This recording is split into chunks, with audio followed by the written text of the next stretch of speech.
purpose of this research is to find results that may encourage trauma-informed ideas. The ability to effectively identify traumatic situations and understand their impact has shown to be efficient in the recovery of trauma survivors.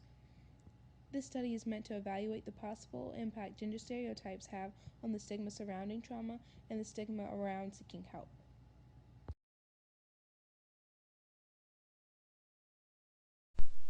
In a study conducted by McLean and Anderson, there was evidence of females having a better ability of perceiving danger and experiencing more of a need to nurture and to seek help.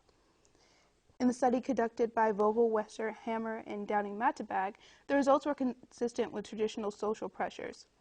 Men felt the need to help themselves rather than seek help from others, and felt that other men should do the same. In the study by Wint and Schaefer, males significantly differed from females in that they decided that individuals suffering from depression should go to informal counseling, such as seeking guidance from friends or close family members, and not seek formal counseling, such as going to a therapist.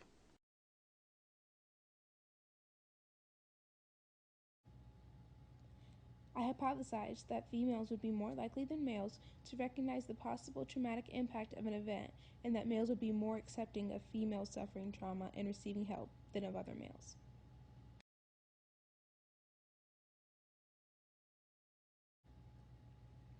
Of 141 participants between the ages of 18 and 60, majority were Caucasian females in their 20s.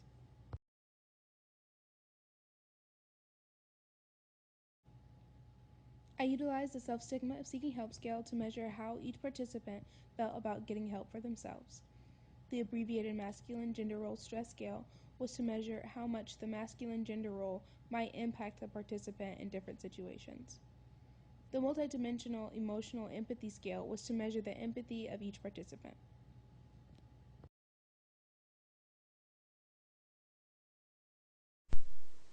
Within my vignettes, I chose to have both a male and a female of the same age to endure a potentially traumatic event.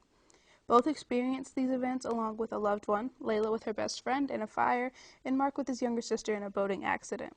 Both events end with Layla and Mark getting their loved one out of the situation, however, their health statuses are unclear.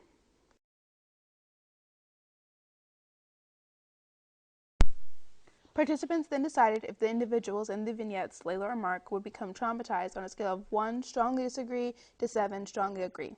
They then rated which descriptors they believed would apply to the individual if they decided to seek help from a therapist on a scale of 1, not at all, to 7, completely. Examples of the descriptors were brave, crazy, normal, intelligent, and mentally weak. The last question was about how they viewed their decision to get counseling. Then, on a scale of 1 strongly disagree to 7 strongly agree, rated whether the decision was necessary, unreasonable, or reasonable.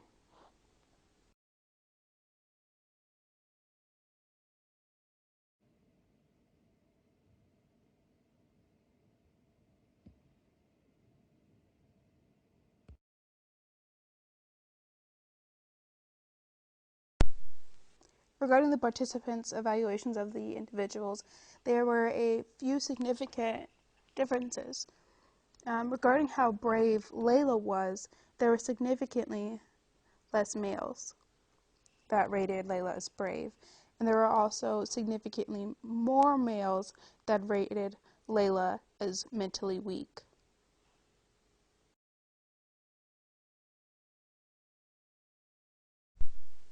Regarding the trauma ratings for Mark and Layla, there were no significant differences between how males and females rated them.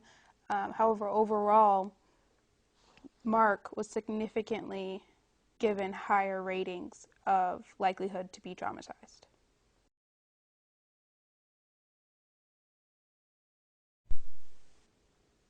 For both male and female participants that rated high on the self-stigma scale, they gave significantly lower scores of braveness and intelligence for both Mark and Layla, and significantly higher scores for mental weakness for both Mark and Layla.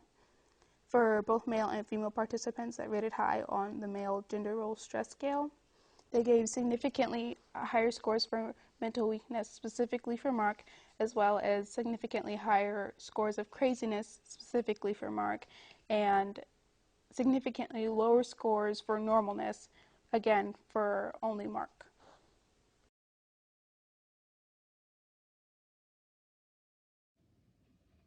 There were several limitations in our study, two of them being the sample size of our data and the lack of diversity. Our sample size was not large enough to generalize to other college students, and the diversity of our sample mainly represented Caucasian females. This limits how much our results can be generalized to other ethnic groups, as well as how much it can be generalized to other male college students. Future directions for this study could be to create more equal vignettes. The relationships represented in the vignettes of the current study differed, which may have caused participants to consider something other than gender in their responses. Having both vignettes have only a sibling or only friend relationships may produce more comparable results, giving more insight to the response differences between the genders of participants. It may also be beneficial to have the vignettes more balanced regarding the severity of the events. Participants may have perceived the fire more traumatic than the boating accident, regardless of the gender of the individuals involved. A study using the same event but alternating the gender of the individual involved amongst participants may provide results that could address this issue.